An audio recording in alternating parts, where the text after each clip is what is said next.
Hey guys, an official welcome to the vlog. I'm on a busy street, so I hope you can hear me. As you see, I just went and got a manicure and pedicure. I have a shoot tomorrow, which I will tell you all about once I get home. But I just wanted to welcome you guys to the vlog as I get ready for work. I'm getting ready to go to a sample sale, hopefully, if the line is not too long by the time I get there. And yeah, I'll check back in with you guys in a bit. Bye.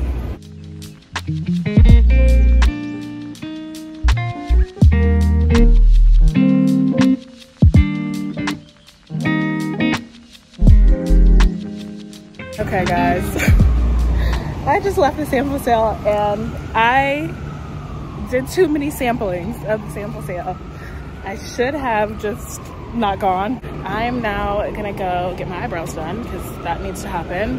And yeah, I'll see you guys in a bit.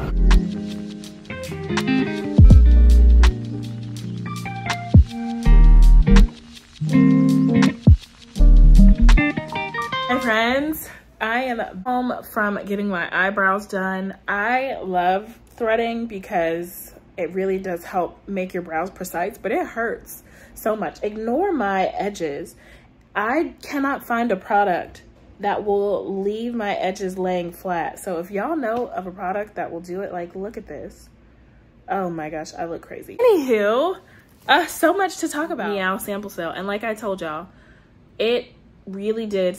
There were too many samples in the sale because I picked up way too much.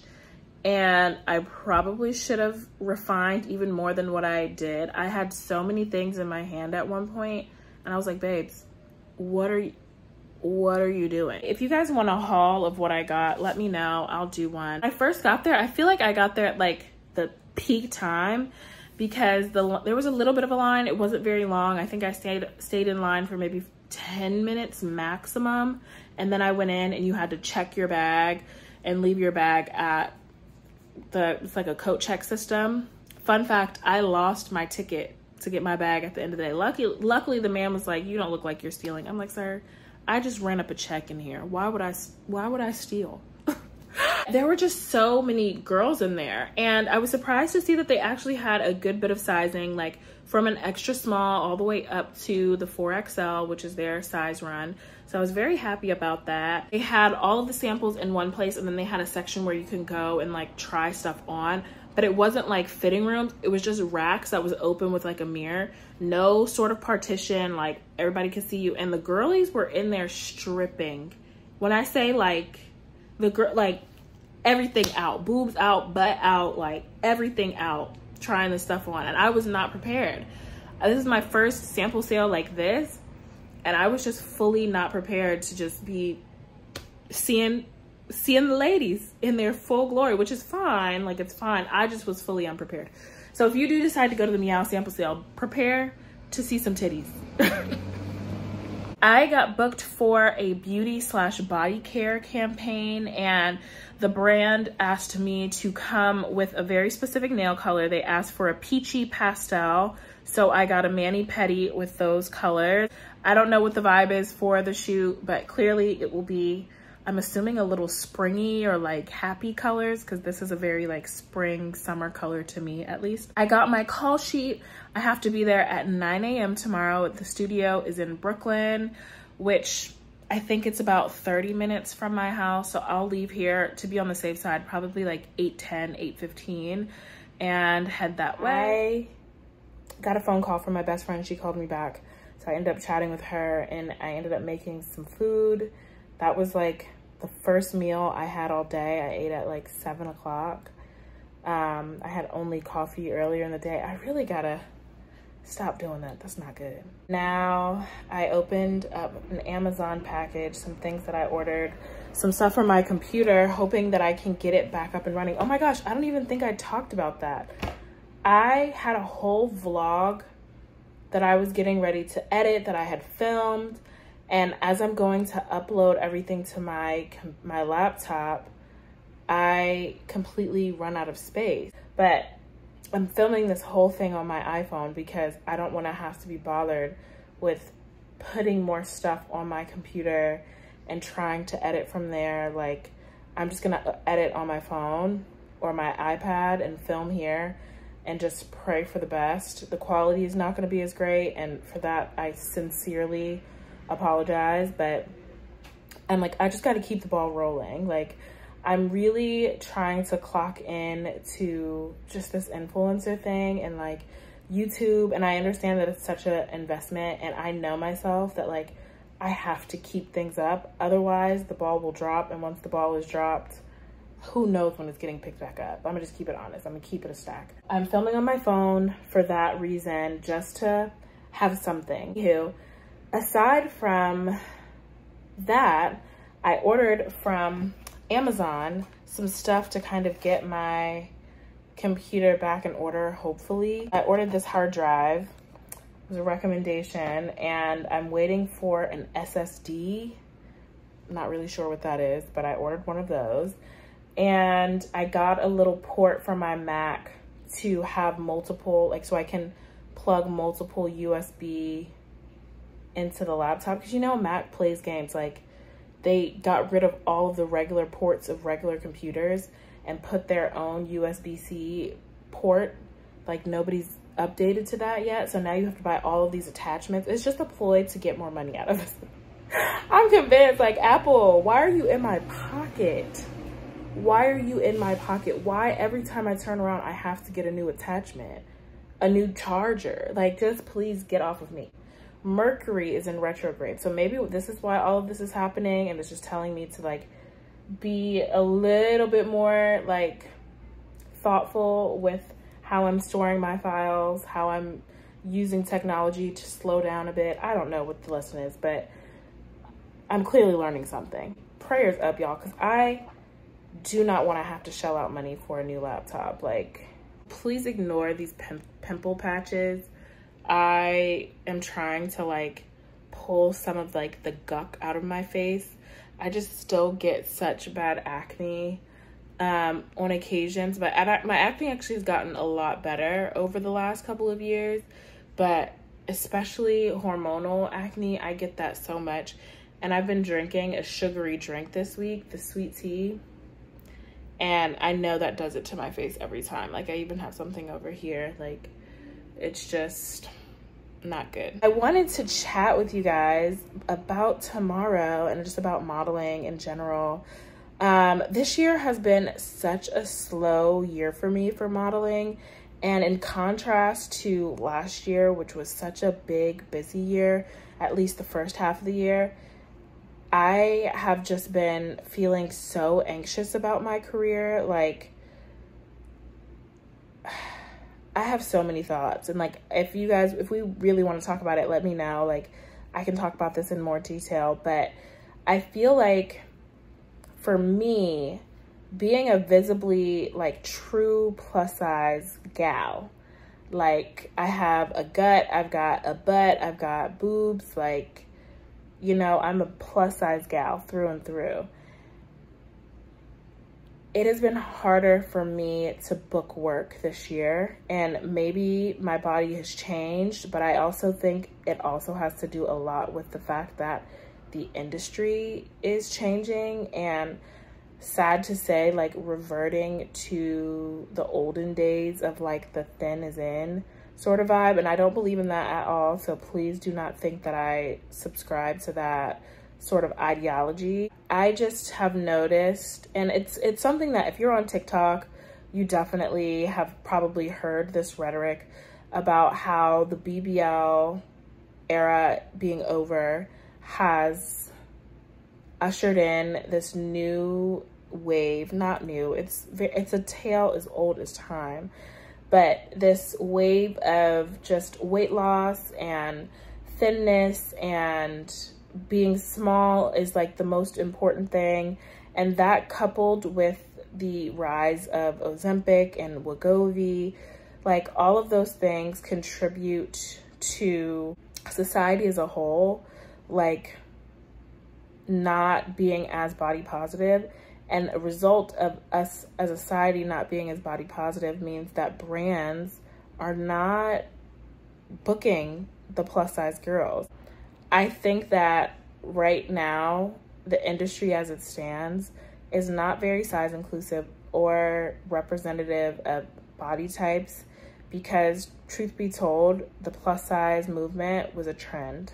I think now we're seeing the inclusivity that we're seeing in a lot of the brands that we care for and that we celebrate and that are more inclusive. Think of some of your favorite size inclusive brands, and I can guarantee that they are starting to use smaller models. Like, we're seeing plus size brands use girls who are a size 8, size 10 to sell clothes to size 14, 16s, 18s, 20s, 22s. Like, me as a size 18, seeing a dress on a girl who's a size 12 gives me no idea how that's gonna fit on me. Like, I'm like, okay, that probably won't fit. Like, why would I buy that? She's tiny compared to me, you know?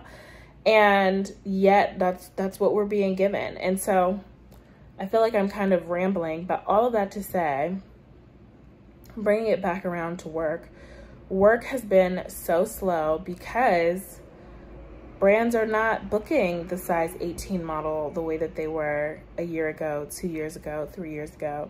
And I feel like that is kind of true for a lot of people right now. A lot of girls that I know who are modeling aren't working as much as they were even in 2020.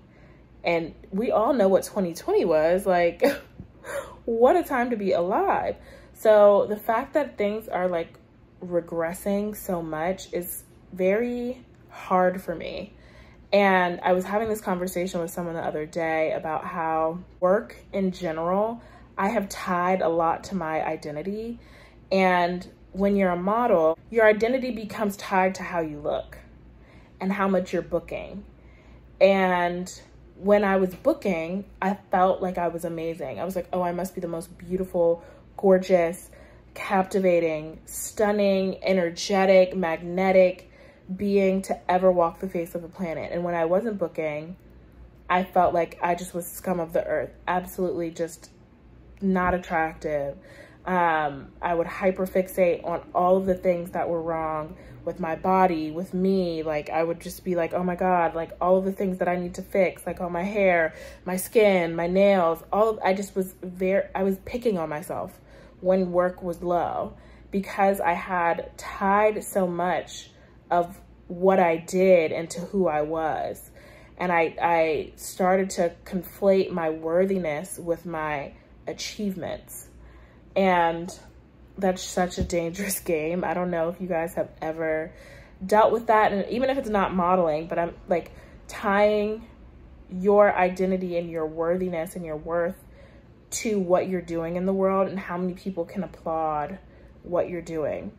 And doing work that feels so public, you know, like modeling, people I felt like were coming to expect me to do these grandiose things, or people would make these comments like, oh, well, what are you up to now, girl? Like, oh, you're always doing big things. Like, I know you got something in your back pocket. And for someone that hadn't been booked in months, it's like, you know, it's like that anxiety of like, oh, damn, like I'm disappointing people. Like I am not where I need to be. And then you just start ruminating on those thoughts.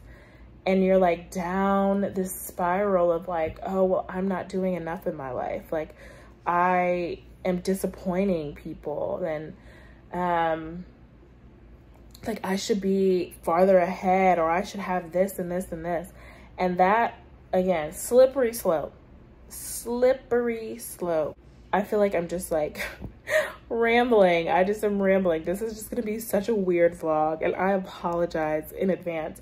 But I feel like we should just have like a little chit chat. Like, you guys hear more about what I think and like, yeah, my posture as someone who actually working in fashion as a plus size person, like where the state of our industry is for me. And this may not be true for everybody. Like, maybe there are some girls like who are a size 22, 24, who are booked nonstop. That's just not my experience.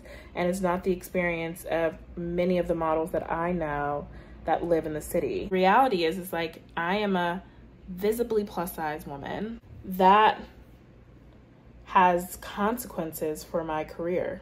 I hate to even put it like that, but yeah. I don't want to say I don't want to belabor the point, because I've been talking about this for well over 10 minutes. But I want to say this to say that I'm just so grateful to be booked tomorrow. I've been feeling really just insecure about my career right now because it has been doing this for so long. And I just want to have some like footing. Like, I want to feel like I'm grounded and like that I have a thing. And that's partially why I've been here and why I'm trying to grow my communities on TikTok and Instagram, because at the end of the day, I'm realizing more and more, all we have is our community. All we have are the people that we love and that, like, you know, we support and they support us. So I want to create a space where size inclusivity and just celebration of diversity doesn't ever go out of style, where it's not a trend. I want to create spaces and do things that are going to help people feel better about themselves, like to shine light, to make people feel beautiful, to help them understand that like you can find so much beauty and joy in how you express yourself through clothing, and it doesn't matter what size you are. Like, that for me is like the main priority. Like, I don't ever want to treat size inclusive fashion like a trend, because it's not a trend to me. I want to see people look and feel great. I want to see more inclusivity in fashion. I don't want for Precious and Paloma to be it. I don't know how I'm gonna do that well, but I'm hoping that as I continue to create a community, as I continue to build out what I want my life to look like, that it just allows me to have the freedom to fight for people who want to feel included, who want to feel like they belong in fashion, and I understand, like, not everybody cares about having something come down the runway, like, oh, I need that John Galliano vintage, you know, backless dress in my size, a size 30. Like, not everybody's gonna care about that. But if me fighting for that somehow trickles down and is then part of the reason why somebody in Omaha, Nebraska, who's a size 30 can walk into a Target or walk into a store and have access to clothes that they find to be cute and make them feel good, hell yeah. I'm gonna keep doing it. I'm gonna keep doing it, as tiring as it is. Like, I'm gonna keep fighting for it. I don't want people to feel like they're an afterthought or they're not important, because each of us are so important. We are so valuable. And I just wish the fashion industry got that. Okay, I'm chatting way too much. I just came on to just kind of share that little tidbit about my career. I don't know how much of this is going to make it into the video. I might cut all of this out. Who's to say? So if you're seeing it, just know that I love you, because this was a mind dump. Like, what, girl? I think I just need to take it down. I do get a little nervous before shoots, every shoot. I don't know why. It's like, girl, you've been doing this, you're good at what you do. But I think the idea of being in a room and it's like not just you and a photographer, it's like a whole group of people watching you do what you do, And sometimes I can get in my head about like, oh, am I doing it right? Do I look good? Do I look like, am I giving them what they need? And I feel like that's natural. Like, not a lot of people would do well in that situation. Like, having all those people staring at you. Oh, my girl. Woo, it's a lot. It's a lot. Okay. Rant over. I'm going to see you guys tomorrow. I'm gonna take it down. I was supposed to be leaving at 8:15. It's 8:30. I'm dressed, ready to go. I'm gonna have to call an Uber. I'll see you guys when I get there. Sorry.